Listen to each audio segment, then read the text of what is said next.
Parfois, le corps s'exprime avant même que l'on comprenne ce qui se passe en nous. Il ne recourt pas aux mots, ne fait pas de discours, ne donne pas d'avertissement formel. Il réagit, tout simplement. Il serre la poitrine, noue l'estomac, accélère le rythme cardiaque, coupe le souffle.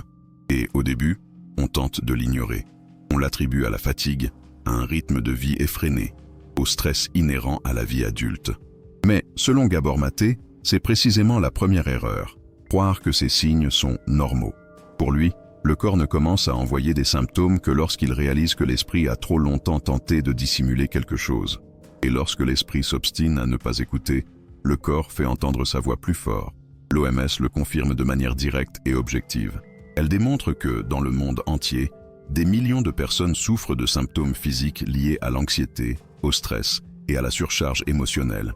Douleurs survenant sans cause apparente, fatigue constante, essoufflement, tensions accumulées, et une sensation d'être constamment au bord de l'effondrement, même en l'absence de problèmes graves. Le plus étonnant, c'est que beaucoup de personnes vivent ainsi depuis si longtemps qu'elles ne réalisent même plus que ce n'est pas normal. Elles s'adaptent tout simplement à ce malaise, apprennent à vivre avec, et, lorsqu'elles s'y habituent trop, elles finissent par croire que c'est leur nature. Mais ce n'est pas le cas. Et c'est là le point central de l'argument de Maté. Les symptômes physiques n'apparaissent pas par hasard. Ils ont une origine émotionnelle que, la plupart du temps, on ne veut pas ou qu'on ne peut pas voir. Il explique que le corps porte en lui des souvenirs, des tensions, des limites franchies et des émotions refoulées. Tout ce que l'on ne résout pas émotionnellement cherche à s'exprimer physiquement. Et c'est précisément là que la confusion commence. On cherche une cause physique à un problème qui a son origine dans le domaine émotionnel. Pensez au nombre de fois où vous avez ressenti une oppression à la poitrine en recevant un message auquel vous ne vouliez pas répondre. Ou cette boule dans l'estomac avant une conversation difficile. Ou encore ce souffle coupé face à une personne qui vous épuise. Des situations banales, anodines, du quotidien, mais qui révèlent quelque chose de bien plus profond. Maté explique que le corps tente de vous protéger en déclenchant des réactions physiques qui vous interrompent, même brièvement. Il agit ainsi pour vous empêcher de reproduire des schémas qui vous font du mal. L'OMS souligne que les symptômes émotionnels qui se manifestent dans le corps ne sont ni inventés, ni exagérés, ni le fruit d'une hypersensibilité. Ce sont de véritables réponses physiologiques. Le corps se met en alerte lorsque l'esprit est surchargé, même inconsciemment. C'est pourquoi ces symptômes apparaissent souvent précisément lorsque l'on se sent bien, lorsque l'on a enfin du temps libre, lorsque l'on est chez soi, lorsque l'on essaie de se reposer. C'est comme si le corps disait « Maintenant que tu t'es arrêté, j'ai besoin de parler ».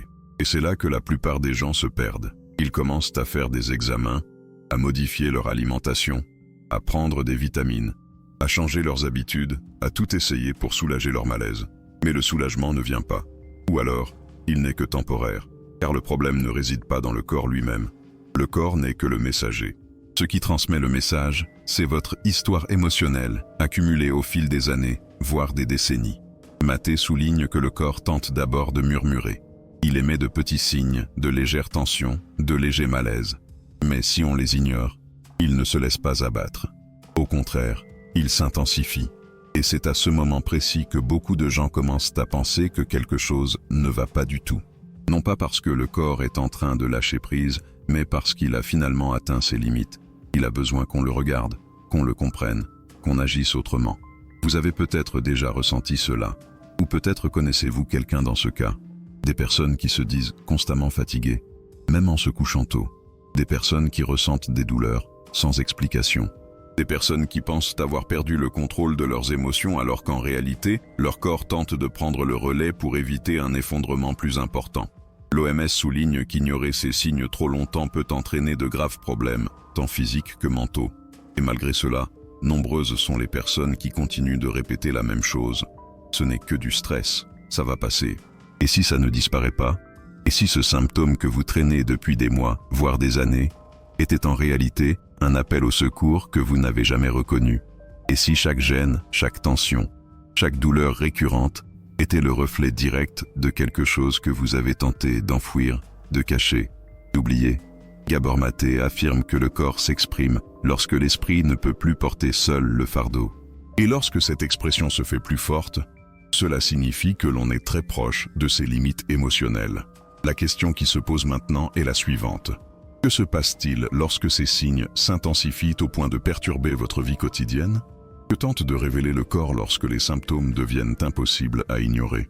Quand les signes se font plus insistants, la vie commence à nous envoyer de petits avertissements qu'on ne peut plus ignorer. Ils se manifestent dans des situations anodines, comme si notre corps choisissait des moments stratégiques pour nous confronter. C'est lors de ces journées, en apparence normales, où l'on se réveille avec une oppression thoracique, sans raison apparente. On se lève, on prend une douche, on se prépare, mais le malaise persiste, silencieux, insistant. On tente de le justifier en disant qu'on a mal dormi, que le temps a changé, que c'est juste une journée difficile de plus. Mais pour Gabor Maté, c'est précisément le genre de matin qui révèle qu'un problème se cache derrière un mal-être latent.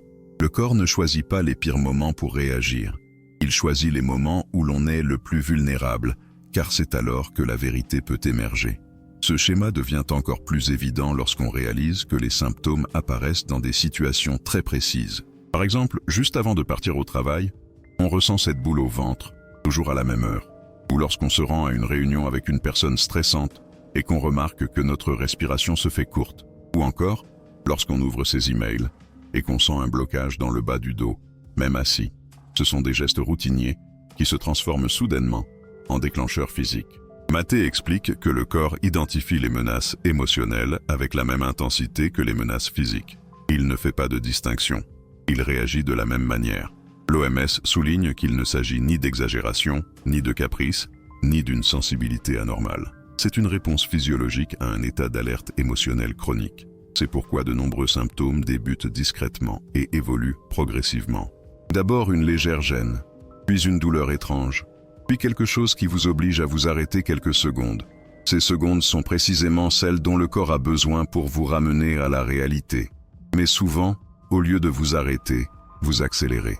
Vous intensifiez le rythme. Vous faites semblant de ne rien remarquer. Et c'est alors que les signes s'intensifient. Un exemple très courant est celui d'une personne qui commence à se sentir essoufflée dans des situations anodines. Il ne s'agit pas d'un essoufflement dû à un effort physique, mais plutôt de la sensation que ses poumons ne se gonflent pas complètement, comme si quelque chose les retenait. La personne tente de prendre une grande inspiration, en vain, et essaie de répéter le mouvement comme s'il s'agissait d'une simple erreur. Mais la sensation persiste. Cela arrive fréquemment lorsque l'esprit est submergé par les soucis. Maté explique que lorsqu'on vit dans un état d'alerte constant, la respiration s'y adapte, devenant courte et superficielle, comme si l'on était toujours sur le qui-vive, en attente d'un choc. Un autre exemple est la fatigue extrême, celle qui survient même après une nuit de sommeil. La personne se réveille comme si elle avait passé la nuit à fuir quelque chose. Le corps est lourd, lent, comme déconnecté. L'OMS souligne que ce type de fatigue est l'une des réponses les plus fréquentes à une exposition prolongée au stress émotionnel. Le plus troublant est que beaucoup de personnes s'habituent tellement à cet état qu'elles ne savent plus ce que c'est que de vivre sans lui. Elles pensent que le problème est physique, mais Maté affirme qu'il s'agit d'une fatigue émotionnelle qui a infiltré le corps. Et puis, il y a ces moments inattendus qui bouleversent toute logique. Comme lorsqu'une personne déjeune tranquillement entre amis, tout semble normal, et soudain son cœur s'emballe. Personne ne s'en aperçoit. La personne tente de le dissimuler. Elle sourit, plaisante, fait comme si de rien n'était. Mais intérieurement, elle lutte pour maîtriser quelque chose qui semble hors de contrôle. Cela arrive parce que le corps profite parfois des moments de calme pour libérer les tensions accumulées. C'est comme s'il disait « Maintenant que tu es en sécurité, je peux te montrer ce que tu cachais ». Ces changements soudains perturbent, effraient et amènent beaucoup de gens à croire qu'un problème physique grave se produit. Et, bien sûr, il est important d'enquêter. Mais lorsque tous les examens sont normaux et que le malaise persiste, la personne se retrouve prise dans un cercle vicieux de doute. Si ce n'est pas physique, alors qu'est-ce que c'est? Et c'est sur cette question que Maté insiste. Que cachez-vous? Que gardez-vous pour vous? Quelle part de votre histoire émotionnelle est devenue trop lourde à porter pour que votre esprit puisse continuer à la dissimuler? Le plus intéressant, c'est que, souvent, les symptômes apparaissent précisément dans les zones du corps où s'accumulent les tensions émotionnelles. Les personnes qui portent de lourdes responsabilités ont tendance à ressentir des douleurs aux épaules et à la nuque. Celles qui vivent dans des situations imprévisibles les ressentent davantage au niveau de la poitrine et de la respiration. Celles qui refoulent leurs conflits et étouffent leurs émotions les ressentent plutôt au niveau de l'estomac et des intestins. L'OMS souligne que ce lien entre les organes et les émotions n'a rien de mystique. C'est de la physiologie. Il s'agit de réponses automatiques du corps qui tentent de gérer ce que l'on n'exprime pas. Et lorsque ces schémas commencent à se dessiner, on réalise que les signes n'apparaissent pas isolément. Ils forment une carte. Chaque symptôme renvoie à une limite dépassée, à une situation qu'on s'impose, à une répétition émotionnelle devenue une habitude. Et plus on essaye de faire comme si tout allait bien, plus notre corps tente de nous rappeler que ce n'est pas le cas. La question qui demeure inévitable est la suivante. Si votre corps s'efforce tant d'attirer votre attention, que veut-il exactement que vous voyiez? Que tentent de révéler ensemble ces symptômes sur ce que vous vivez, ressentez et évitez? Le plus étrange dans tout cela, c'est que, lorsque le corps commence à s'exprimer plus fort, presque personne ne le croit immédiatement. On préfère imaginer qu'il s'agit simplement de fatigue, d'une mauvaise journée, d'une carence en vitamines. Mais il arrive un moment où cette explication ne tient plus. Et c'est là que la question que la plupart des gens évitent à se pose. Pourquoi mon corps réagit-il comme si je vivais un danger invisible? Freud disait que lorsque nous ne trouvons pas l'espace nécessaire pour exprimer ce que nous ressentons, le corps se charge de révéler ce que nous essayons de cacher. Et plus nous essayons de le cacher, plus le corps l'amplifie. C'est une logique simple, mais difficile à accepter quand on est en plein dedans. Imaginez ces nuits où, épuisé, vous vous allongez, mais votre poitrine reste oppressée, comme si quelque chose allait s'effondrer. Ou ce moment où, au beau milieu d'une conversation anodine, une soudaine sensation de chaleur, de vertige ou de picotement vous envahit, quelque chose d'inhabituel, de petits signes qui semblent aléatoires, mais qui, à force de se répéter, finissent par ressembler à des messages. Et souvent, ils le sont. C'est comme si votre corps vous disait « Tu crois que tout est sous contrôle, mais ce n'est pas le cas. » Mais nous persistons. Nous nous obstinons à faire comme si nous pouvions gérer la situation. Et cette obstination crée des ruptures intérieures qui se manifestent de façon inattendue. Des oublis étranges, une irritabilité intempestive, une fatigue persistante. Et soudain, on se retrouve à vivre en mode automatique, à essayer de fonctionner alors qu'au fond de nous, quelque chose réclame une pause. Jung disait que ce que nous ignorons se retourne contre nous. Lorsque les symptômes se multiplient, c'est précisément ce retour, cette réaction de l'inconscient, qui tente de nous forcer à regarder en face ce que nous avons évité. Au quotidien, cela se manifeste même dans les situations les plus simples. La personne toujours patiente s'emporte désormais pour un rien. Celle qui était toujours sociable se replie sur elle-même sans s'en rendre compte. Celle qui était toujours forte se met à pleurer sans raison apparente. Et personne autour d'elle ne comprend. Parfois, même la personne elle-même ne comprend pas. Elle a seulement le sentiment que quelque chose cloche, comme si son corps s'était mis à parler une nouvelle langue. Une langue qu'elle n'a pas apprise, mais qui exige d'être décryptée. Le plus curieux, c'est que, bien souvent, le corps détecte le problème avant même que l'esprit rationnel ne le perçoive. Il sent les excès, les tensions, les peurs silencieuses. Il perçoit la surcharge émotionnelle même quand on se sent bien. Et quand on ne l'écoute pas, il tente une autre approche. Des douleurs intermittentes, un essoufflement soudain, une légère nausée qui survient à la simple pensée d'une personne, d'un lieu ou d'une situation particulière. Rien de tout cela n'est dû au hasard. Tout est lié. Mais il y a quelque chose d'encore plus subtil. Parfois, le corps s'exprime précisément lorsque l'on essaie de mener une vie normale.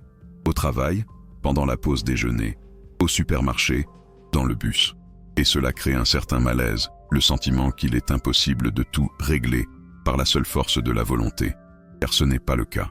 À ce moment-là, cette question dérangeante se pose. Qu'est-ce qui, exactement, en moi, cherche à attirer mon attention? Et pourquoi maintenant? Ces questions nous déstabilisent car elles remettent en cause l'idée qu'il suffit de continuer ainsi. Elles exigent du courage, elles exigent une pause, elles exigent de l'honnêteté. Et en même temps, elles apportent un étrange soulagement. Car lorsqu'on admet enfin que quelque chose ne va pas, on n'a plus à lutter seul contre un corps qui implore d'être soigné.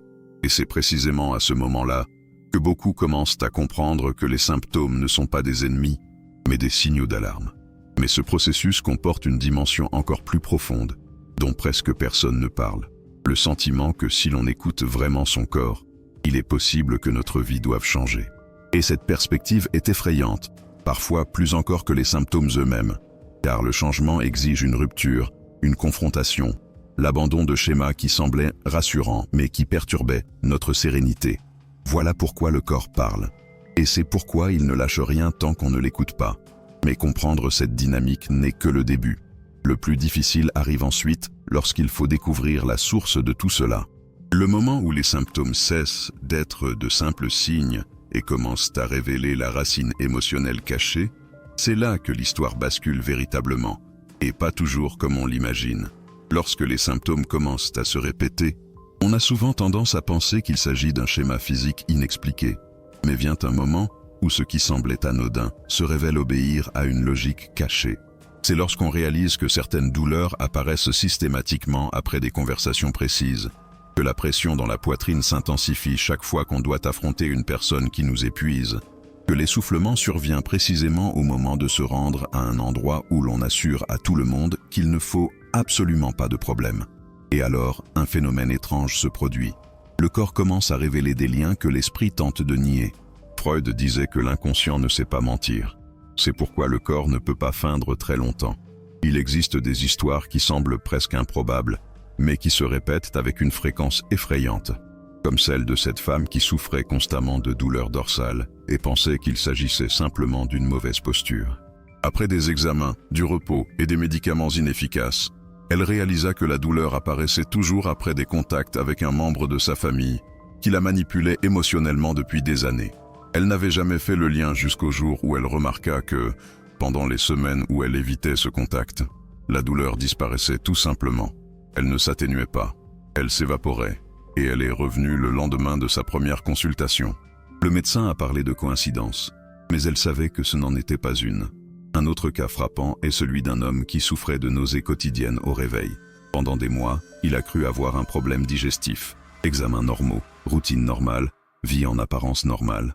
Jusqu'à ce que, par hasard, il découvre le véritable déclencheur.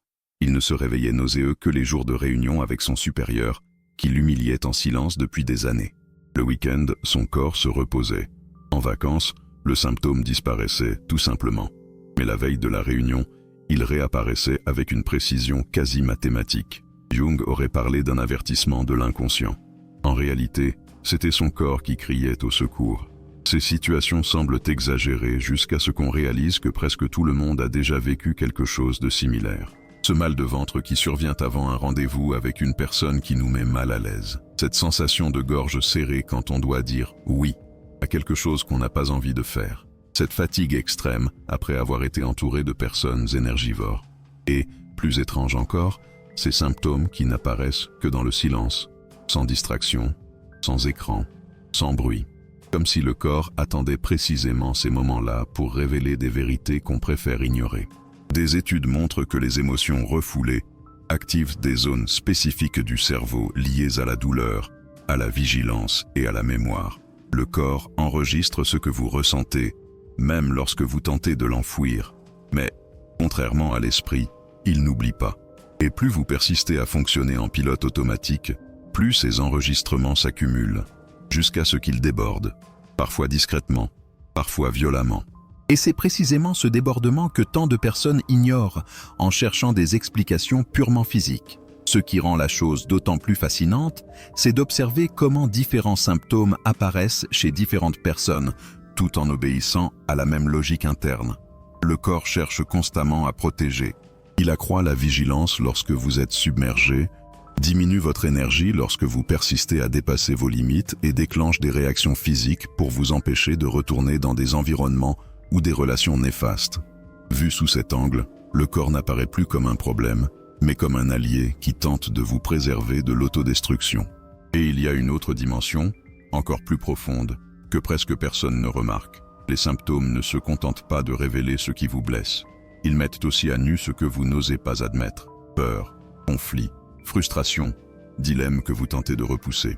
Tout ce que vous évitez d'affronter finit par se manifester d'une manière ou d'une autre. Certaines personnes se mettent à trembler avant de prendre des décisions importantes. D'autres perdent leur voix lorsqu'il s'agit de s'affirmer. D'autres encore ressentent un poids énorme chaque fois qu'elles se trahissent pour plaire à quelqu'un. Ces signes sont comme des cartes qui indiquent non seulement ce qui ne va pas, mais aussi les moments où vous avez cessé de vous écouter. Le plus surprenant, c'est que, lorsqu'on finit par comprendre ces liens, certains aspects de notre vie se réorganisent. On commence à comprendre pourquoi certains environnements nous épuisent, Pourquoi certaines personnes nous laissent exténuer? Pourquoi certaines situations provoquent des réactions si intenses? Et cette compréhension s'accompagne d'une lucidité dérangeante. On ne peut plus faire semblant de ne pas savoir. On ne peut plus continuer à l'ignorer. Mais cette clarté ne résout pas tout. Elle ouvre seulement la porte. La question qui suit est la plus difficile. Que faire de cette vérité que le corps a tant insisté à révéler? La réponse n'est pas simple. Elle exige une confrontation, un changement, du courage, et parfois des décisions qui transforment radicalement le cours de la vie. Le corps cesse d'être un simple messager et devient le guide du changement émotionnel que vous avez trop longtemps évité. C'est alors que l'histoire cesse d'être une affaire de symptômes et commence à vous concerner. Quand on comprend enfin que son corps n'exagère pas, mais qu'il essaie de nous protéger, quelque chose change silencieusement, mais profondément. C'est comme si une porte intérieure s'ouvrait et que, pour la première fois depuis longtemps, on réalise qu'il est impossible de revenir en arrière. Le corps a déjà donné tous les indices, présenté tous les signes, et continuer à les ignorer est devenu un choix dangereux. Dès lors, l'attention ne provient plus du symptôme lui-même, mais de ce qu'il faut affronter. C'est le moment où la vie exige une honnêteté radicale, et cette exigence vient de l'intérieur. Ce qui est curieux, c'est que, lorsque cette prise de conscience survient, tout acquiert une clarté troublante. Soudain, on identifie clairement les personnes qui nous pèsent, les situations qui nous épuisent, les habitudes qui nous rendent malades. C'est comme si notre corps avait passé des mois à nous avertir que nous vivions dans un environnement émotionnel toxique, et que ce n'est que maintenant que l'on peut en percevoir toute la complexité. Cette perception s'accompagne généralement de peur, peur du changement, peur d'affronter les défis, peur de rompre avec nos habitudes. Mais elle s'accompagne aussi d'un léger soulagement, presque imperceptible, comme si, enfin, une voix intérieure nous avait dit « Maintenant, tu comprends ». Mais cette compréhension ne résout pas tout, elle vous confronte à des choix difficiles, et c'est là que la tension apparaît réellement, car il ne s'agit plus de reconnaître les symptômes, mais d'en accepter le sens. Et ce sens, la plupart du temps, est dur. Il signifie que vous êtes épuisé émotionnellement. Il signifie que vous vivez une situation qui a dépassé les bornes. Il signifie que vous devrez peut-être prendre vos distances avec des personnes que vous n'auriez jamais imaginé quitter. Il signifie que vous devez cesser de porter des fardeaux qui ne sont pas les vôtres. Et, surtout, il signifie accepter que vous ne pouvez plus vivre comme avant. Ce bouleversement intérieur engendre souvent des réactions inattendues. Certaines personnes se mettent à rêver sans cesse de situations qu'elles évitaient durant la journée. D'autres traversent des crises émotionnelles intenses, apparemment sans raison. Certaines ressentent une énergie soudaine, les poussant à réorganiser toute leur vie, comme si quelque chose en elles s'était réveillé après une longue période d'inactivité. Ce sont des signes que le corps, après avoir tant tenté de vous alerter, se met enfin en mouvement. Il ne se contente plus de vous laisser survivre. Il aspire à ce que vous respiriez pleinement. Mais attention au piège, confondre mouvement et précipitation. Lorsqu'on comprend l'origine émotionnelle des symptômes, on a tendance à vouloir tout régler d'un coup. Or, cette urgence ne fait souvent qu'aggraver la tension, car pour se reconstruire intérieurement, il faut respecter le rythme. Le corps n'aspire pas à des révolutions brutales. Il a besoin de décisions fermes, de petits pas réguliers qui vous éloigneront progressivement des situations qui vous consumaient. Le véritable changement ne survient pas à l'instant où l'on perçoit la douleur, mais à l'instant où l'on prend la décision concrète de ne pas retomber dans ces vieux schémas. Et c'est précisément là que beaucoup font face au plus grand bouleversement émotionnel. Découvrir que, pour aller mieux, il ne suffit pas de prendre ses distances avec ce qui nous fait du mal, il faut aussi se rapprocher de ce qui nous guérit, se reconnecter au repos, à de véritables limites, à des conversations sincères, aux pauses qui semblaient auparavant être des signes de faiblesse, et, peut-être le plus difficile, à ce que l'on ressentait avant que tout cela ne commence. Ce retour n'est pas simple. Il exige d'affronter des vérités longtemps cachées et de regarder en face des aspects de soi-même que l'on a appris à ignorer. Mais c'est dans ce processus que le corps commence à se détendre, même lentement, car il comprend quand on est enfin sur la bonne voie. Le plus surprenant, c'est de réaliser qu'à mesure que vous changez, vos symptômes changent aussi. Cette douleur constante s'atténue.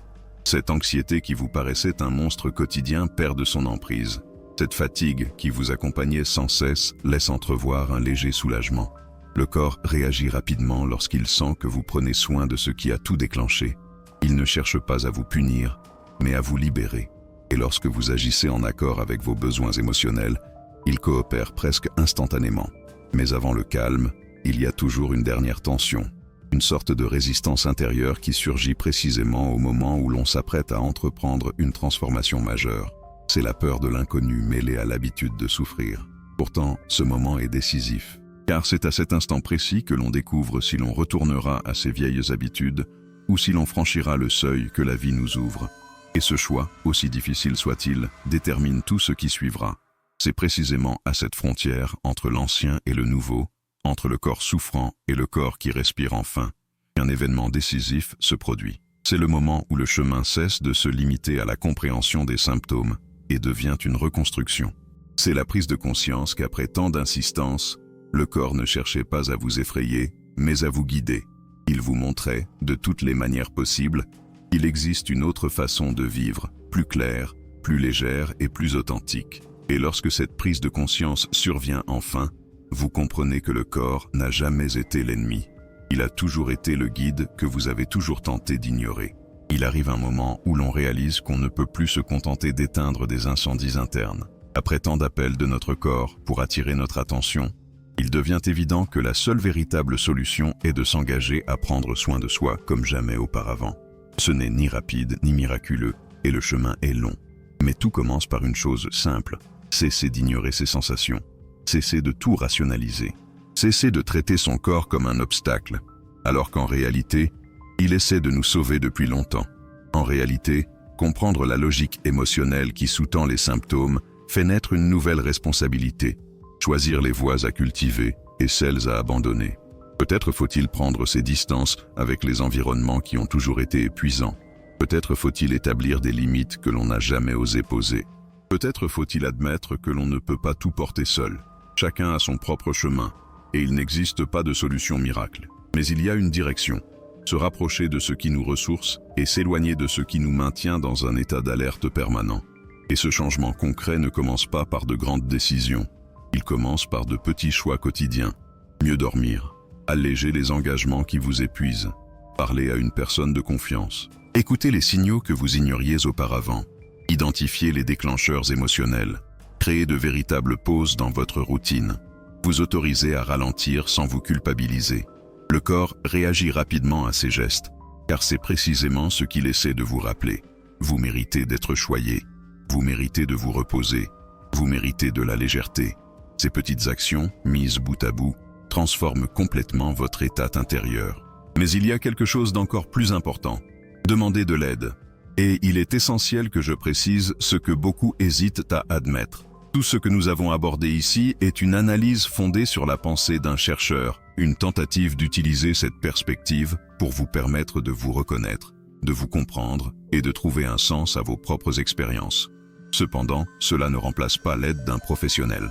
Chaque personne porte en elle une histoire, des traumatismes et des limites uniques. C'est précisément pourquoi parler à des amis, rechercher un soutien émotionnel et consulter des professionnels spécialisés fait toute la différence.